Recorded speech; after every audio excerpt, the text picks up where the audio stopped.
مولاي صل وسلم دائما أبدا على حبيبك خير الخلق كلهم نبوي سيرت سيد الكونين والثقلين محمد په دې خبرونه کې به تاسو ته د رسول الله صلی الله علیه وسلم د ژوند حالات په تفصیل سره وړاندې شي.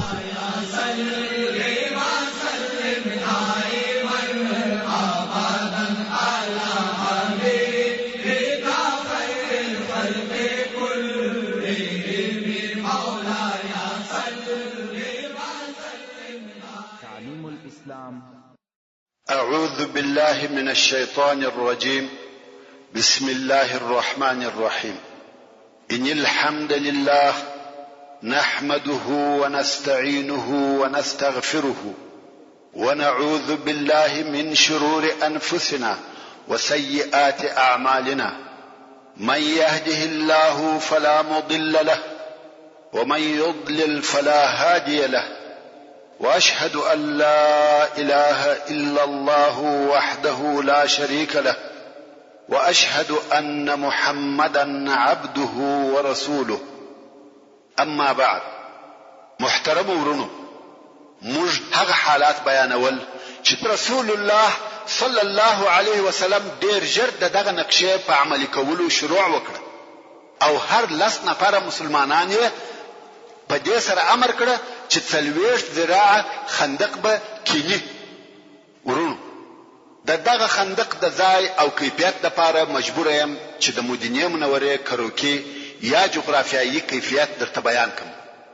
دا د دې لپاره چې موږ پوسو چې خندق څنګه او چیرې وکیندل سو او رسول الله صلی الله علیه وسلم ولې دغه ځای د خندق د کیندلو لپاره اختیار کړي او پاته يهود د مدینه منورې په کومه منطقه کې اوسېده او دغه یو خندق څنګه ټوله مدینه منوره د دشمن څخه وساتل.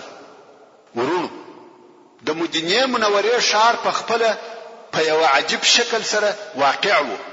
هغه داسې چې مدینه منوره د درو حرو په مابین کې پرته وه، حره الواقم، حره الوبره او بل هغه حره وه چې د مدینه منورې په جنوب کې وه.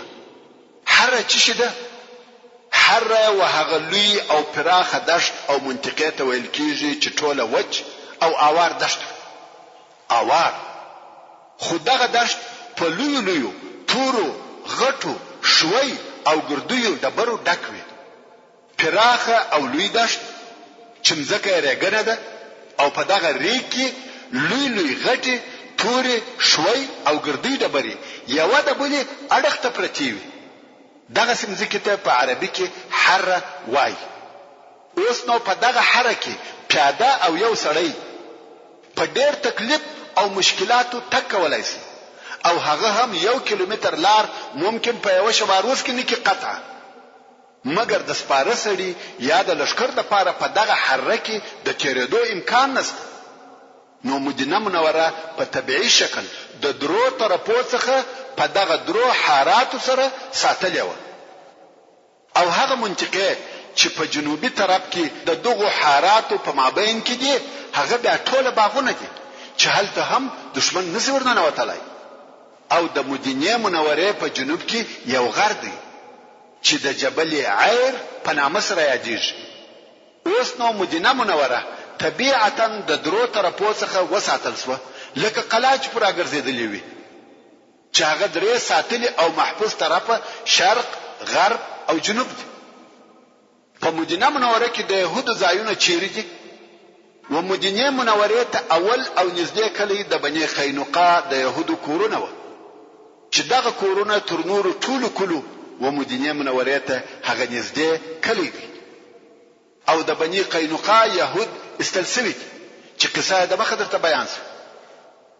او بل په حره جنوبیه کې د بني نظیر د يهودو کلی او کورونه دي او هغه هم لږ مده مخکې وایستل شو چې قصه په تفصیل سره درته بیان شو.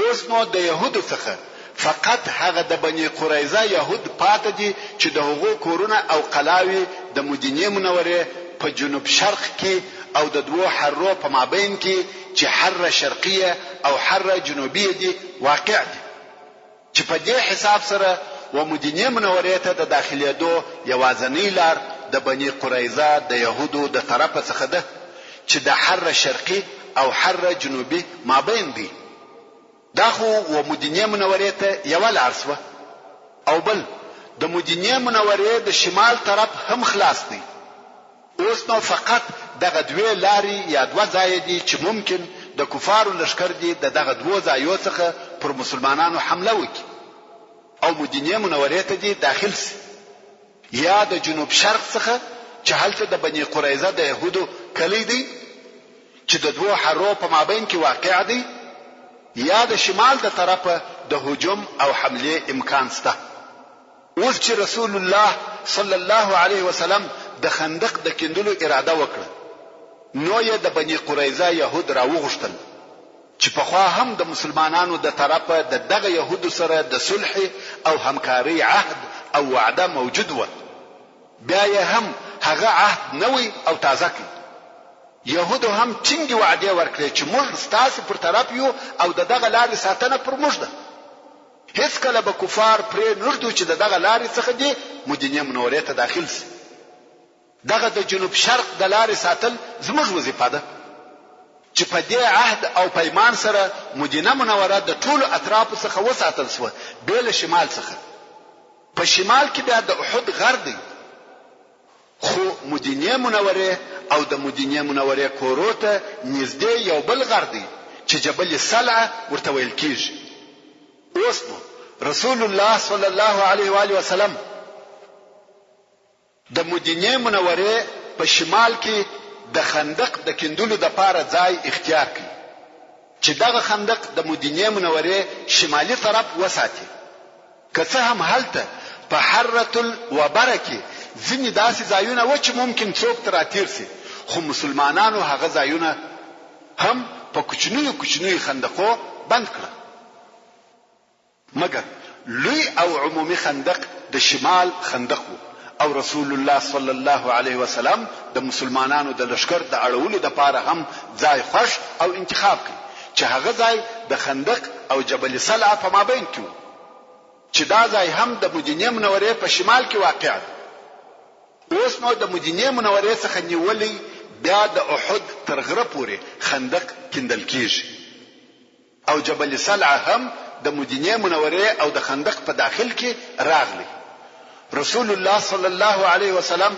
د خپل لشکر د پاره داسې ځای خیمه ودرولې چې خندق د دوی و شمال ته سو او جبل سلع د مسلمانانو د لشکر و شاته سو اوس نو مدینه منوره پوره وساتل سو هیڅ داسې لار نشته چې داغه طرفه دي و مدینه منوره ته لشکر ور داخل سي بیا نو د خندق په کیندلو شروع وسو دا خو معلومه او ښکارا خبره ده چې خندق ډیر اوږد دی او ډیره مسافه نیسي نو خود کیندل آسانه کار نه دی رسول الله صلی الله علیه وسلم مسلمانان سره تقسیم کړ او د هر لس نفرو د پاره یو مشر وټاکي او هر لس نفرو ته 40 ذراع مزکه د کیندلو د پاره ورکړ صحیح او منظم تقسیمات وسوه د هر ډلې د پاره د کیندلو ځای او اندازه معین کړه سو اوس خو تاسو ته د خندق اوږدوالی در معلوم سو چې د مدینه منوره شمالي طرف یې ټول نیولې وو مګر عمق یا د خندق جوړوالی څونه وو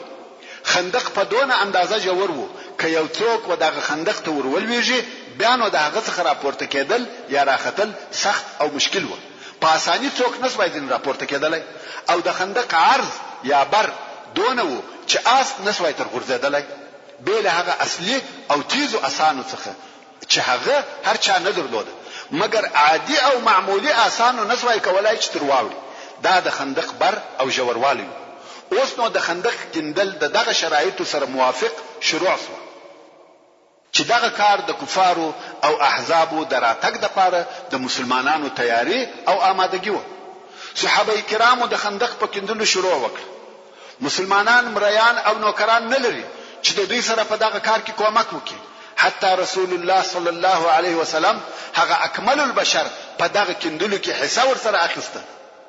امام بخاری د سهل ابن سعد رضی الله تعالی عنه څخه روایت کوي چې وایي موږ د خندق په کندلو کې د رسول الله صلی الله علیه وسلم سره ملګری وو. نورو به کندل کول او موږ به پر خپل اوجو خاوري چلولې. او دا معلومه خبره ده چې د وچی او کلکی د برینې مځکې کندل اسانه کار نه دی، انسان ستړي کوي.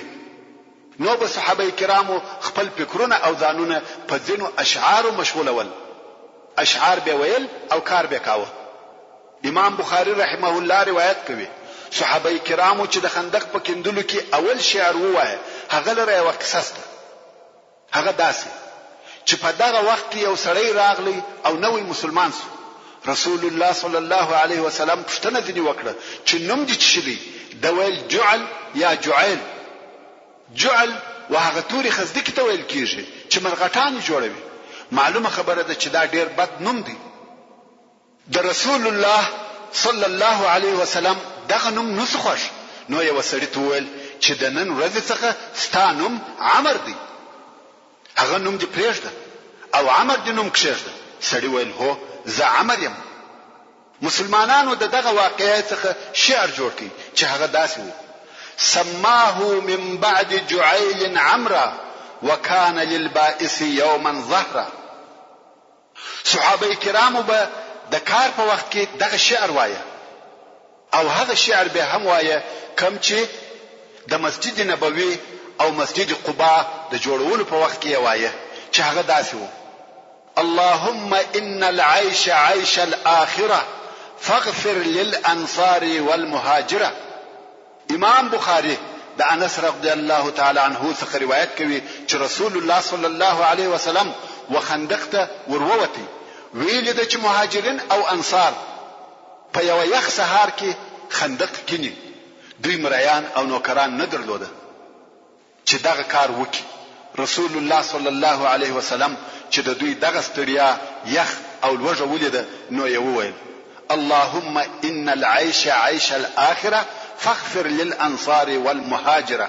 یعنی په تحقیق سره ژوند د آخرت ژوند دی، نو الهی تو انصارو او مهاجرینو ته عفو وکړه. صحابه کرامو د علیه الصلاة والسلام په جواب کې وویل: نحن الذين بايعوا محمدا على الجهاد ما بقينا ابدا. موږ هغه کسان یو چې د محمد صلی الله علیه وسلم سره مو ترڅو چې موږ ژوندي یو پر جهاد بیعت کړی دی. او عبد الله ابن رواحه رضی الله تعالی عنه چې شاعر وو دغه بیتونه جوړ کړل: اللهم لولا انت ما اهتدينا ولا تصدقنا ولا صلينا فانزلا سكينه علينا وثبت الاقدام الا قينا ان الاولى رغبوا علينا وان ارادوا فتنه ابينا. امام بخاری د براء ابن عازب رضی الله تعالی عنه څخه روایت کوي چې وایي: ما رسول الله صلی الله علیه وسلم ولیدی چې د خندق خاورې چلولې ترڅو چې په خاورو او دوړو کې داسې پټو چې ما د علیه الصلاة والسلام د مبارک نس پوست نه لیدي. د پوست پر ویښتانو یې دونه ګرځ او خاورې پرتې وې چې نس مبارک یې نه معلومه دي. او دغه خاورو چلولو په وخت کې مې دغه د عبد الله ابن رواحه بیتونه ځینې واورېده چې د ځان سره ویل. صحابه کرامو به د کار په وخت کې دغه اشعار ویل او رسول الله صلی الله علیه و سلم به هم ورسره ویل. اوس چې د کندلو کار پر لپسې شروع دی، صحابه کرام په وجه نس په کندلو کې ډېر کوشش کوي، کار په ډېر شوق او چالاکی سره کوي، مګر د لوږې څخه تر داسې اندازې په تکلیف و چې زړه به دې پر ټوک ټوک سي. امام بخاری د انس رضی الله تعالی عنه څخه روایت کوي چې وایي: اهل خندق ته به یو لپه اوربشي چې په بدبوې او بدخوند وازګو به لړل سوي وي راوړي او د څو نفرو مخته به د خړولو د پاره کښېښولې چې هغه به هم پستونی پوری مشتله او هم به بد بوی تلی. ابو طلحه رضی الله تعالی عنہ وایي: موږ ورسول الله صلی الله علیه وسلم ته د خپل لوږې شکایت وکړي، نو منسونه وښکارا کړه چې د لوږې مو پر نسو یو ډبره تړلې و. رسول الله صلی الله علیه و سلم خپل مبارک نس راښکارا کړي چې دوی ډبرې پر تړلې وي، مګر منافقان څرنګه چې دوی په ښکارا سره ځانونه مسلمانان بلل نو مجبور و چې د خندق په کندلو کې کار وکړي او حصہ واخلي مګر هر وخت او هر غړی بتله کوم وخت چې به د ملګرو فکر نو دی بتللی وو کار به نه کاوه او پټېدل به په کورو کې بناست و پر وخت به کار ته نه ورتله یو او بل بهانه به کول حتی ځینو یې د کندلو کار پر مخ پرې شاوه ځینو به بیا ویل یا رسول الله زموږ په کورو کې څوک نسته بیریږو چې د جنوب د طرفه څوک حمله پر ونه کړي نو موږ غواړو چې د خپل کورو د ساتنې لپاره په کورو کې پاتې شو او رسول الله صلی الله علیه و آله وسلم به ودغه نفر ته اجازه ورکول چې ولاړ شي ځکه اصلا په دوی کې خیر نو او صحابه کرام به په خپل کندلو مشغوله وو دې کندلو ډیر وخت او ډیر شپې او ورځې په بر کې ونیولې ورونو د کندلو په وخت کې د رسول الله صلی الله علیه وسلم ډیر معجزې یا د نبوت ډیر علامې ښکاره شوې دي او دغه معجزو د ښکارا کېدو د لپاره یو سبب موجود وو هغه دا چې دغه وخت ډیر باریک او د امتحان څخه ډک وخت وو نو د رسول الله صلی الله علیه وسلم معجزې د مسلمانانو د لپاره د ثبات او پر اسلام د دوی د پاتې کېدو سبب وګرځیدي چې اوس به هغه معجزې یو درته بیان سي په مسلمانانو کې ډیر فقر او ډیر غریبي و او د خندق د کندلو په وخت کې په شدید الوجه مبتلا و تر داسې اندازې چې رسول الله صلی الله علیه وسلم پوره 3 ورځې هیڅ شی نه خوړلی ځکه د خوړلو د پاره شی نه و چې وی خوري او د ډیر الوجه په سبب یې پر نس مبارک د بری تړلې وي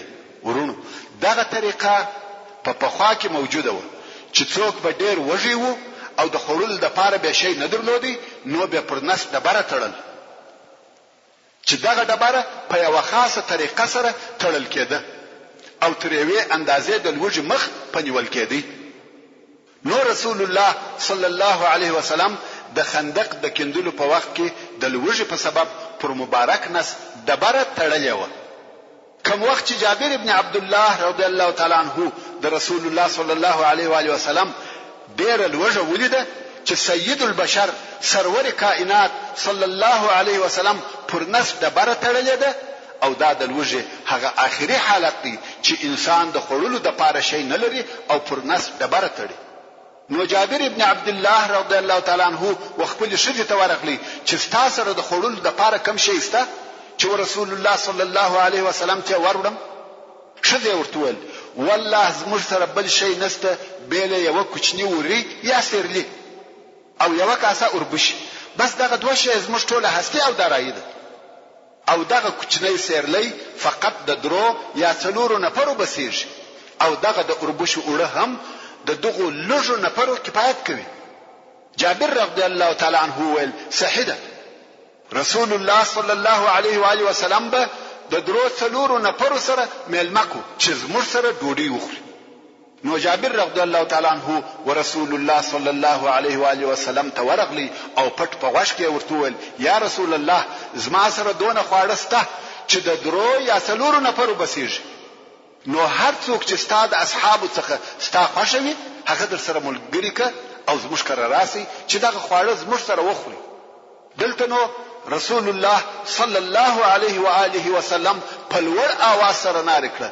یا قوم جابر تاسو ملمانه کړی یاست اوس نو د صحابه کرامو شمیر په یو روایت 300 نفر او په بل روایت 1000 نفر دي چې دغه دوهم روایت یې صحیح دی او هلته یو سیرلی پخیږي جابر رضی الله تعالی عنه ورختاس رسول الله صلی الله علیه وسلم یې پریښاوه او دای په تلوار مخ پر کور رهیسو کور ته ورغلی ول شدي کار خراب سو او رسواسوم شدي ول خیر څه پیښه ده جابر رضی الله تعالی عنه ول 1000 نفر را رهیدي شدي ول تا رسول الله صلی الله علیه وسلم ته وویل چې فقط 3 نفر در سره راوله جابر رضی الله تعالی عنه ول هو ما ورته وویل بیا شدي ول تا رسول الله صلی الله علیه وسلم ته وویل چې موږ په کور کې د خورلو د پاره چی لرو ول هو ما ورته وویل شدي ول الله او رسول الله شپوهیږي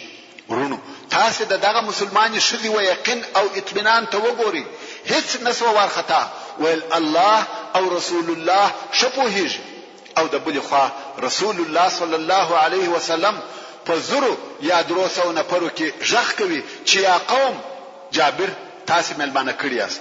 حال دا چې رسول الله صلی الله علیه وسلم ته ویل سوي دي چې فقط 3 یا 4 نفر در سره راوله. رسول الله صلی الله علیه وسلم په هدي چې زه څه کوم. کوم وخت چې رسول الله صلی الله علیه وسلم د اصحاب کرام سره د جابر رضی الله تعالی عنہ کور ته ورغلی ویل ده چې دیګ باندې دي او اوړه د پخولو د پاره تیار. نو یو فرمایل تاسو په دې کار ملري خواړه زین را باس. د انصار او شذې د ډوډۍ د پخولو د پاره راوغشته. اصحاب کرام لس نفر ورځي رسول الله صلی الله علیه وسلم د تناره څخه ډوډۍ اخلي او د دیګ څخه غوښه را باسي په ډوډۍ کې اجدي یو نفر کې ورکوي. ترڅو چې وټول نفر ته کزروه کدرې سو غوښه او ډوډۍ ورسېده. نه د دیګ څخه شی کم سو او نه د اړو څخه. دیګ هم پر هغه حال وو اړه هم هغه نه و. دغه حدیث شریف روایت امام بخاری رحمه الله کړی دی. دا د رسول الله صلی الله علیه وسلم د معجزو څخه یو معجزه و. د غرنګ د نعمان ابن بشیر رضی الله تعالی عنہ خور یو لپه خرما یا کجور وخندق تراوړه چې د دې پلار او ماما یې وخوري. دا چې پلار کې تیرېده پر رسول الله صلی الله علیه و آله وسلم ورغله. رسول الله صلی الله علیه وسلم و فرمایل دغه خرما یا کجور دلته راوړه. هغه هم خرما رسول الله صلی الله علیه وسلم ته ورکړه. رسول الله صلی الله علیه وسلم یو پټو اورکی او خرما پر واچول او بیا د خندق و خلکو ته ورژغ کړه چې راسي دغه خرما وخوري. خلق ورتله خرما یې اخیسته او تله. خرما د کمیدو په عوض زیاتیږي. خلق یې وړي او خرما زیاتیږي. اصحاب کرام یې خوري او وړي مګر خرما نور هم زیاتیږي. ترڅو اصحاب کرام ټول ماړه سو. هغه صحابي چې دغه حدیث شریف روایت کوي وایي ټول خلق ماړه سو او خرما د هغه پټو څخه د ډیروالي په سبب هغه قسم تویدل. دا هم د رسول الله صلی الله علیه وسلم د معجزو څخه یو معجزه و چې د خندق د کیندلو په وخت کې ښکارا سو. او تر دغه معجزو لو معجزه هغه و چې امام بخاری رحمه الله د جابر رضی الله تعالی عنہ څخه روایتوي. جابر رضی الله تعالی عنہ وایي موږ د خندق په ورځ خندق کیندي چې اولو او سخت ډبره په مخ راغله.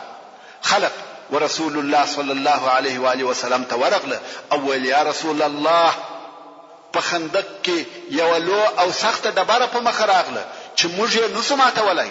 رسول الله صلی الله علیه وسلم ویل ز ورکشته کېږم. رسول الله صلی الله علیه وسلم ور ولاړ سو او پر نس یې د لوږې څخه ډبرې تړلې وې. موږ هم 3 ورځې د شي سکنه وکړه. رسول الله صلی الله علیه وسلم کولنګ واخستی او ډبره په ووهل. هغه داسې سو لکه ریګ چې سره تویده.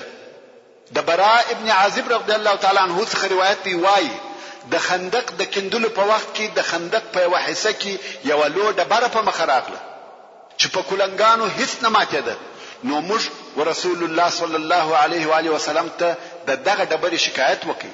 رسول الله صلی الله علیه وسلم راغلی او کولنګ واخیستی ویل بسم الله او ډبرې ته یو کولنګ ورسره کړ او ویل الله اکبر.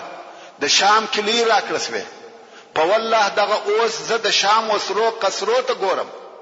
بیا یې دوهم کولنګ ورسره کړ ډبره یو سماته سو.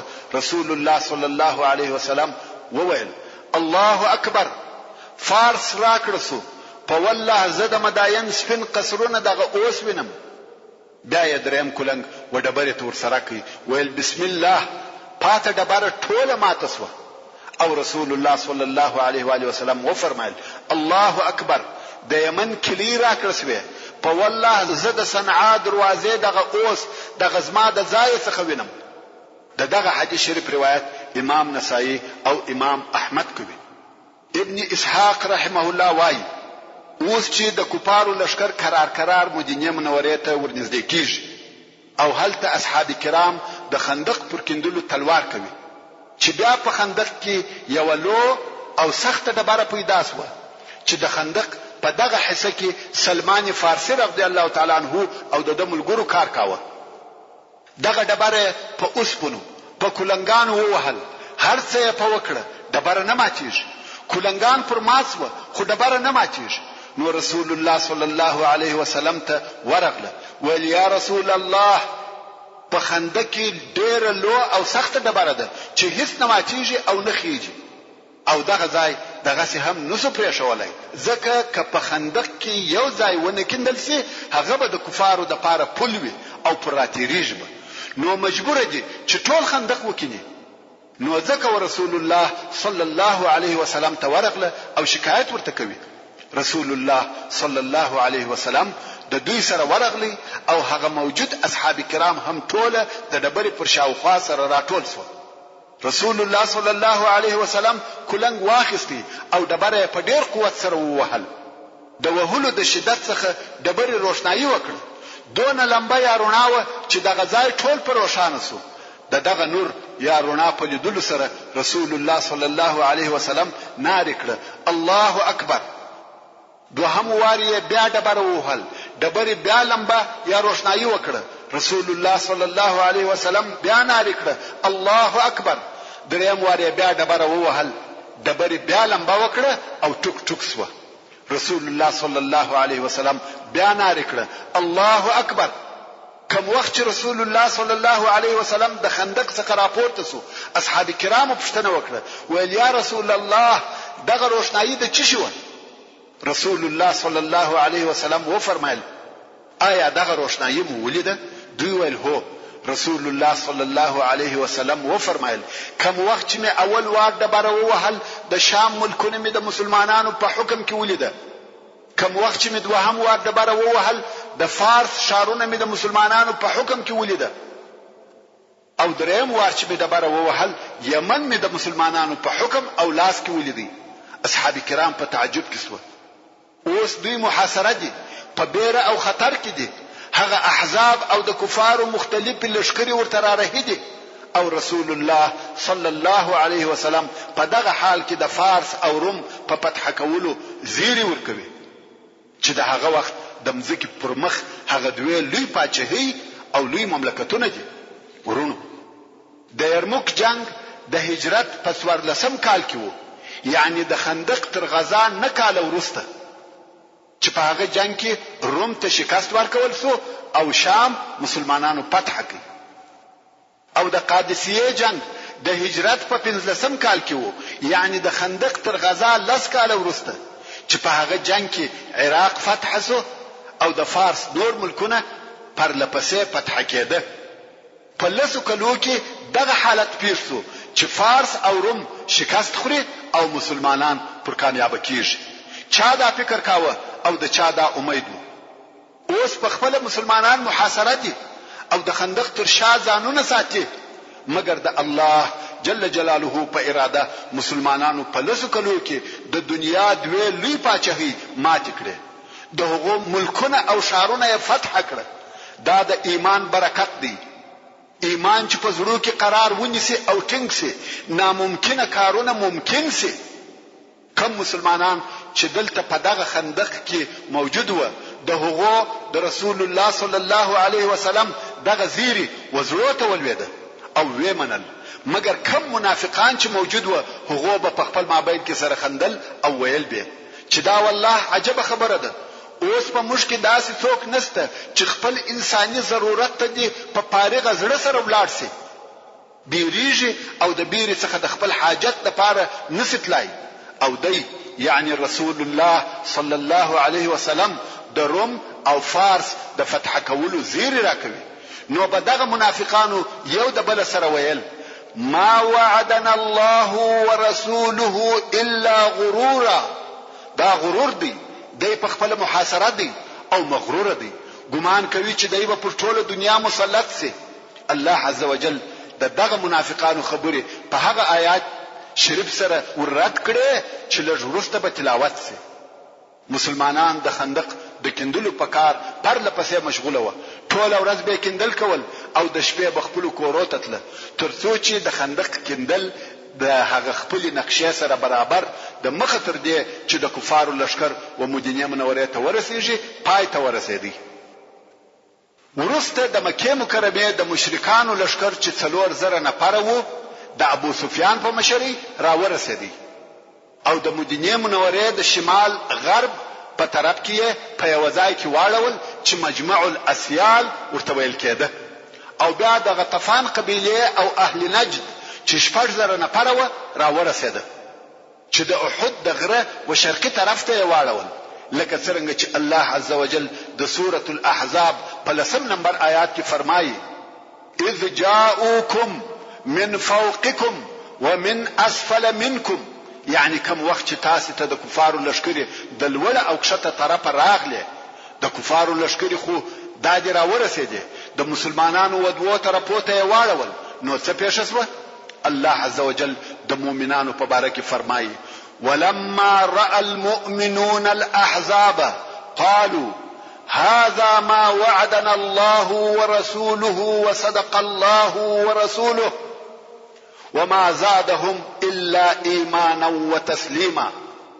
یعنی کوم وخت چې مؤمنانو د کفارو لشکري ولیدل، نو مؤمنانو وویل دا هغه شی دی چې زموږ سره الله او د هغه رسول وعده کړی و، یعنی د نصرت، او الله او رسول الله خپل وعده فرشتہ سره ویلې ده.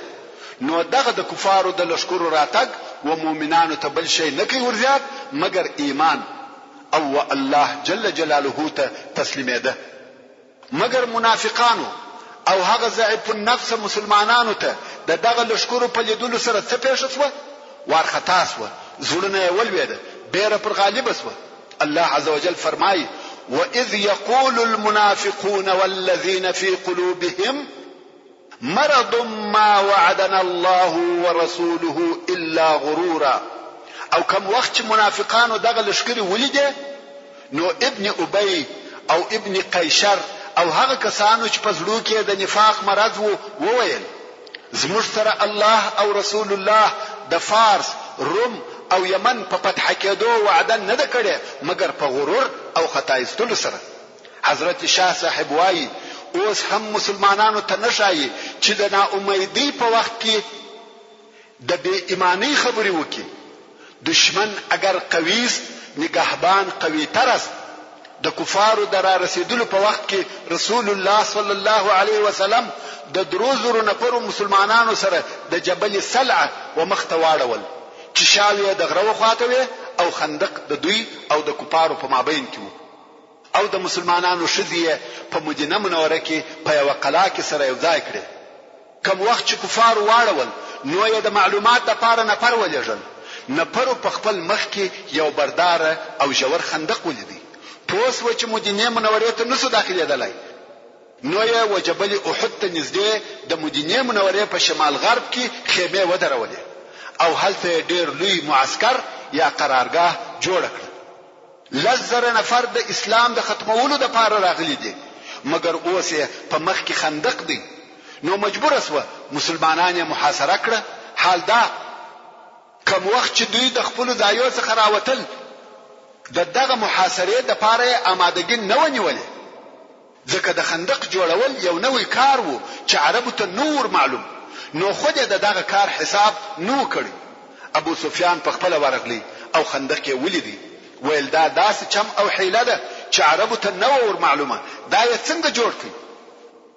څنګه چې دوی تر خندق نسی ور اوشتلای او بند پاتې سو، نو رسول الله صلی الله علیه وسلم ته حال ولېږي چې و بیرېده. رسول الله صلی الله علیه وسلم و فرمایل دا بیره نه ده، دا حیله ده، کراتیره دلایسه راتیرسه. جنگ خطا استل دي. مشرکان په قهر او غضب سره د خندق پر شاو خوا سره راګرځي، غواړي چې په خندق کې یو ضعیفه نقطه پیدا کړي او تر هغه ورتیرسي. خو مسلمانان بیا د خندق پر هغه بل طرف لکه پیرداران ورته ولاړ دي. هر څوک چې خندق ته ورنږدې کیږي په غوښه ولي، غواړي چې کفار ونسی کولای چې تر خندق ورواوړي، یا د خندق یو حصہ په خاورو ډکه کې چې هغه ځای د دوی لپاره د تیرېدو لار شي. د قریشو د پهلوانانو دا نه د خوښه چې عبث او بے فائدې د خندق تر شا ولاړ وي او د محاصره د نتیجې انتظار وباسي. ځکه دا د دوی عادت نو یو ورځ د مشرکانو د پهلوانانو څخه یوې ډلې وویل چې خامخا باید تر دغه خندق ورواوړو. دغه مقصد د پاره د خندق پر شاوخوا ګرځي چې په خندق کې هغه کمبره ځای پیدا کړي او 15 نفره د کوپارو پهلوانان چې اصل اسانه درلوده تر خندق ورواوښته. دغه 15 نفره عمرو ابن ود، عکرمه ابن ابي جهل، ضرار ابن الخطاب، هبير ابن وهب، نوفل ابن عبد الله و. دغه 15 نفره د مشرکانو پهلوانان تر خندق ورواوښته او د مسلمانانو مخ ته ودرېده. ویل څوک مبارزه کوي؟ د کفارو د پهلوانانو څخه اول نفر چې په میدان کې ودرېدی هغه عمرو ابن ود و. د عمرو ابن ود په باره کې ویل کیږي چې د جاهلیت هغه لوی او مشهور پهلوان و. خلق یې د نامه څخه بیریده. جنگ چیرې و بلکې د نامه څخه بیریده او ویل کیږي چې د عمر په دغه وخت کې 80 کال و. مګر بدني قوت او طاقت ټول پر ځای و او ډېر قوي و. د دې لپاره چې د په قوت پوسو کوم وخت چې د په میدان جنگ کې ودرېدی او ویل څوک پهلواني کوي څنګه چې د پزغره پټو نو خود مسلمانانو نه پیژندي. ویل ته څوک یې؟ د ویل ز عمرو ابن ودیم. هیڅوک نور ووته. ټول مسلمانان وبېرېده، حتی د مسلمانانو پهلوانان هم وبېرېده. رسول الله صلی الله علیه وسلم وفرمایل ودته څوک وروزي؟ علي ابن ابي طالب رضی الله تعالی عنه ویل زور وزم یا رسول الله. رسول الله صلی الله علیه وسلم وفرمایل تکشنه یا علي. ځکه علي رضی الله تعالی عنه تر اوسه کم سنه یا د لږ عمر ځوان په دغه وخت کې عمر 24 یا 25 کال و. د جنگ ډیره تجربه نه درلوده، خاصتا دغه چا په مقابل کې چې عمر یې ټول په جنگو کې تیر شوی وي او ډیره تجربه درلوده. نو رسول الله صلی الله علیه وسلم فکر کاوه چې داسې یو څوک وروزي چې هغه هم په جنگ کې تجربه ولري. مګر ټول د عمرو ابن ود څخه وبېرېده، چا ژغ ونه کړ. رسول الله صلی الله علیه وسلم دوهم وار بیا وویل څوک ودته وروزي؟ بیا هم څوک نور ووتی او علي رضی الله تعالی عنه وویل زه یا رسول الله. رسول الله صلی الله علیه وسلم وفرمایل کښېنه یا علي. علي رضی الله تعالی عنه هم کښېنستی. دریم وار بیا رسول الله صلی الله علیه وسلم وفرمایل ودته څوک وروزي؟ علي رضی الله تعالی عنه ویل زه یا رسول الله او بل هیڅ ژغ ونه کړ. رسول الله صلی الله علیه وسلم وعلي رضی الله تعالی عنه توکتل او ویل یا علي بیرېږم چې وبدي وجني شب توجه سي. حتى رسول الله صلی الله علیه وسلم پر علي رضی الله تعالی عنه وبېرېدی ځکه دا سړی ډیر قوي او مشهور پهلوان و. علي رضی الله تعالی عنه ویل بلکې زه وجنم ان شاء الله. نو رسول الله صلی الله علیه وسلم وفرمایل ورووس. علي رضی الله تعالی عنه ورووتی پیاده او پر فور رهیدي. عمرو ابن ود پر آس پور دی. عمرو ابن ود علي رضی الله تعالی عنه نه پیژني. نو ویل څوک یې؟ د ویل علیم. عمرو ویل علي ابن معاویه. د ویل یا علي ابن ابي طالب یم. عمرو ویل ای وراره ته بیرته ولاړسه، بل داسې څوک راولېږه چې په عمر تر تا ډیر وي، داسې څوک راوباسه چې په جنگ پوهیږي. ته یو کوچنی ځوان یې، جنگ نشې کولای. علي کرم الله وجهه ورته وویل ما ستا په باره کې اورېدلې دي چې یو څوک تا وته د دوو کارو وبولي، ته د هغه دوو څخه یو اختیاروي، یعنی یو د هغو دوو کارو څخه خامخا کوي. عمرو ویل هو دا صحیح ده. نو علي رضی الله تعالی عنه ویل زه هم اوس تا وته دغه دوو کارو را بولم. عمرو ویل وایه. علي رضی الله تعالی عنه ویل اول کار دا دی چې زه دې و اسلام ته رابولم، مسلمان سه او شاهدی ادا ک چې لا اله الا الله وان محمدا رسول الله. سبحان الله. ورونو تاسو متوجه یاست دا د حضرت علي رضی الله تعالی عنه زکاوت او ایمان دی. په دغه ځای کې هم و اسلام او حق لارته بلنه او دعوت نکړه هیر. عمرو ابن ود ویل دې کار ته ضرورت نه لرم، دا نه غواړم. دوهم دی وایي. علي رضی الله تعالی عنه ویل دوهم نو جنگ دی، جنگ برا سره کوي. عمرو په تعجب کې سو ویل والله ما دا فکر نه کاوه چې زه دې ژوندی یم او ما دې څوک و جنگ تور وبولي. زما په ژوند دا اول وار دی چې یو څوک زما څخه غواړي چې جنگ ورسره وکم. رښتیا هم خلق د ده څخه تښتېده چې د ده نوم به واورېدی وبه تښتېده. مګر اوس دغه ځوان هلک ورته وایي چې جنگ را سره وکړه. دلته نو عمرو د ډېره تعجبه او ډېره قهره د آس څخه کښته سو او آس یې په توره وواهه. دا ولې؟ دا ځکه چې علي رضی الله تعالی عنه پیاده او پر پښو. نو عمرو دا عیب بلی چې زه پر آس یم او دی پیاده وي او جنگ ورسره کوم. نو یې غوښته چې دی هم علي غوندې پیاده وي. دا د عمرو غرور او تکبر و. اوس نو د دوی په مابین کې جنگ شروع شو. هلته دواړه لښکر ورته ګوري چې اوس څه پیښیږي. د دوه قوي پهلوانانو په مابین کې لوی او قوي جنگ شروع دی او دواړه پیاده دي. عمرو ابن ود توره پورته کړه او د علي رضی الله تعالی عنه پر سر یې په ډېر قوت واري وکړ.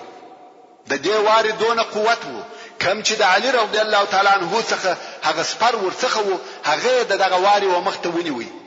د واري د ډېر قوت څخه تورې هغه سپر مات او پرېکړ. توره د علي رضی الله تعالی عنه پر اوږه وموښته او هغه زغره چې علي رضی الله تعالی عنه اغوسته و هغه هم پرېس و. مګر د علي رضی الله تعالی عنه اوږه زخمي نسو. اوس نو ته فکر وکړه چې دا ضربه په څونه قوت او زور سره و. د اوسپنې دوه شی پرېکړه، یو سپر او بل زغره. د علي رضی الله تعالی عنه سپر مات سو او اوس به سپر جنگ کوي. پر عمرو ابن ود شاوخوا راګرځي او د وهلو د پاره لار پیدا کوي. د دوی حرکتونه تیز و، شا او مخته کیږي. دغه حرکتو څخه دوړه پیدا سو او دوړه نور هم زیاتېده تر داسې اندازې چې دوی دواړه په دغه دوړه کې پټ سو. دوی په دوړه کې په جنگ مشغوله دي او څوک یې نه ویني. د نن په دوړه کې جنگ روان دی. دواړه لښکر په حال نه دي خبر چې هلته څه کارونه کیږي. دغه په دوړو پټ جنگ یو ساعت دوام وکړي. څوک یې نه ویني. دوړې دي او دوی په جنگ کې اخته دي. هغه څوک چې په دغه ځای کې حاضر وو هغه وایي والله ما په ټول ژوند کې داسې جنگ نه ولیدلی. دغه شدید، تیز، چالاک او د حرکتو ډک جنگ او خلک هم نه پوهیږي چې څه به پیښ شي او نسی کولای چې د جنگ حالات پوره وویني. ځکه دوړې دي چې یو وار د دوړو د مابین څخه یو لوی ناره واورېدل شوه چې ویل الله اکبر. او دلته رسول الله صلی الله علیه و آله وسلم ناره کړه الله اکبر. بیا نو د دوړو د مابین څخه علي رضی الله تعالی عنه راووتی او د کفارو د پهلوانانو مشر عمرو ابن ود وجلی. هغه عمرو چې خلک یې د نامه څخه ډېرېده ووژل شو. هغه څلور نور پهلوانانو چې عمرو ولیدي چې ووژل شو وبېرېده. مخ پر خندق پسغستا سو او غواړي چې تر خندق بیرته واوړي. په دونه وارخطایي سره ځغلي چې د عکرمه ابن ابي جهل څخه خپل نیزه دالته پاتې سو. 3 نفر تر خندق واوښته چې د بل طرفه څخه د مسلمانانو مشهور فارس او پهلوان زبیر ابن العوام رضی الله تعالی عنه را ورسېدی او پر نوفل ابن عبد الله ابن معاویه حمله وکړه چې دوی هم د کفارو د مشرانو څخه یو مشر وو. زبیر رضی الله تعالی عنه تر پورته کړه. په دونه زور او قوت دغه نوفل ووهه چې نوفل پر مابین دوه ځای کړ. نوفل دوه حسیسو، نیم یې د آس و طرف ته او بل نیم یې د آس و بل طرف ته ولوېدی. په بخاری شریف کې حدیث دی چې عبد الله ابن زبیر رضی الله تعالی عنه وایي ما زما پلار ولیدی چې نوفل ابن معاویه پر مابین دوه ځای کړ. دا د عبد الله د سترګو لیدل سوی حالت دی. اوس چې د کفارو دوه پهلوانان په دغه ډول سره ووژل شو، کفار ډېر وبېرېده او دا فیصله وکړه چې بیا به څوک د مبارزې لپاره تر خندق نور اوړي. او بیا کفارو ورسول الله صلی الله علیه وسلم ته حال ولېږي چې د عمرو ابن ود او عبد الله جسدونه راک او موږ به د سپینو زرو 10,000 درهمه درکو. دا په کفارو کې دغه دوه نفرو مقام وو چې د دوی مړه بدنونه د شخولو لپاره په 10,000 درهمه غوښته. مګر رسول الله صلی الله علیه و آله وسلم و فرمایل موږ د مړو قیامت نخرو او وی فرمایل دغه مړي و خندق ته ورواچوي او کفارو ته اجازه ورکړه چې خپل مړي مو واخلي. دا د هغه دوه وجل سو پهلوانانو د جسد آخري حالت و. په پر خندق او مسلمانانو د کفارو محاصره ډیره ټینګه او شدیده ده. کفار د هر طرفه کوشش کوي چې تر خندق ور واوړي. یو ورځ د ورځو کفارو عزم وکړي چې په هر قیمت سره چې وي باید تر خندق ور واوړو او یا لار پکښې جوړه کړو. نو ویل پر ټوله خندق به د هر طرفه شدید حمله کوو. کفارو د خندق پر هر ځای حمله شروع کړې او دلته مسلمانانو د سپرو یو ټولۍ جوړ کړه چې د خندق پر هر ځای زور ورسي. کم چې کفار غواړي چې هلته ور واوړي دغه ټولۍ هغه ځای ته ځان ور رسوي او کفار منع کوي. دغه ټولۍ مشرتوب په خپل د رسول الله صلی الله علیه و آله وسلم پر غاړه وو چې څو نفر اصحاب کرام ور سره و او د خندق د یو سره تر بل سره پورې پتګ او راتګ کړي. هر چیرې چې کفار د اوښتلو د پاره زور وکي هغه ځای ته په چابوکي سره ځانونه رسوي په غوښه وي. د کفارو دغه شدید حمله د ماپښین د لمانځه څخه شروع شوه د ماښام تر مانځه پورې دوام درلودي. کفار کوشش کوي چې د اوښتلو د پاره یو لار جوړ کړي خو مسلمانان یې مخ نیسي او نه پرېږدي. دا حمله پرله پسې وي. حمله نه وي بلکې یو ځایي هجوم وو او دغه هجوم پس له لمر لوېدو څخه په ناکامۍ سره پای ته ورسېدی. ورور ښه متوجه سي یو څوک یو یا 2 کیلومتره ځغلي ستړی کیږي مګر زموږ پیشوا او رسول الله سرور کائنات محمد مصطفی صلی الله علیه و آله وسلم د ماپښین څخه تر ماښامه پورې په پرله پسې ځغستا د مشرک دشمن دفاع کوي. کم وخت چې پس له ماښامه هجوم آرام سو او کفارو ونسوای کولای چې تر خندق ور واوړي په دغه شدیده دفاع د رسول الله صلی الله علیه و آله وسلم څخه ځینې المنځونه قضا سو. امام بخاری او امام مسلم د جابر ابن عبد الله رضی الله تعالی عنہ څخه روایت کوي چې د خندق په یو ورځ کې عمر ابن الخطاب رضی الله تعالی عنہ راغلی او د قریش او کفارو ته بد ویل او ویل یا رسول الله ما د مازیګر لمونځ د ډیر مصروفیت او مشغولتیا په سبب د لمر لوېدو سره وکړ. مګر رسول الله صلی الله علیه وسلم و فرمایل په والله ما د مازیګر لمونځ تر اوسه پورې نه دی کړی. ورونو دا څونه مشغولتیا ده. لمونځ فقط 15 دقیقې وخت غواړي مګر رسول الله صلی الله علیه وسلم دغه 15 دقیقې وخت او فرصت هم نه کوي پیدا. لمونځ نه پاتو دغه څخه د کفارو د هجوم او حملو اندازه معلومیږي. بیا نو رسول الله صلی الله علیه وسلم په موجودو اصحاب کرامو کې ژغ وکړي چې ستاسو څخه چا د مازیګر لمونځ تر اوسه پورې نه دی کړی. ډیر نفر پیدا سو چې تر دغه وخت د مازیګر لمونځ نو ادا کړی. اوس ماښام د مازیګر لمونځ د ډیر مشغولتیا په سبب قضا شوی. محترم ورونو زموږ د بحث پاتې حسابه ان شاء الله تعالی پراتونکو کې واوري. سبحان ربك رب العزة عما يصفون وسلام على المرسلين والحمد لله رب العالمين. شغلو دا علم باندې عالمونه دي زليږي. علما د دین مخکشان دي. مسلمان د مسلمان ورور دی. کچرتا په یو جسد او یو بدن کې یو غړی درد کوي یو اندام درد کوي یو عضو درد کوي ټول بدن نه آراموي. که د دنیا په قنج کې یو مسلمان باندې درد او تکلیف وي ټول مسلمانان باید نه آرام. في مسند الإمام أحمد أن أبا ذر رضي الله تعالى عنه سأل النبي صلى الله عليه وآله وسلم قال له يا رسول الله كم عدد الرسل؟ فقال عليه الصلاة والسلام هم 120,000.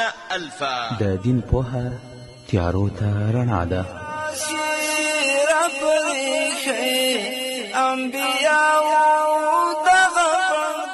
حالان که تا دیروز فساد می کردی، حالان که تا دیروز حق رضایی می کردی، حالان که تا دیروز حق مسلمان ها را حیف و میل می کردی، الان وقد عصیت قبل و کنت من المفسدین. این توبه مگر به درد خودت بخوره ولی اینجا الله این توبه را نمی پذیرد. علم لویه اشتمنی ده. وقال الرسول یا رب.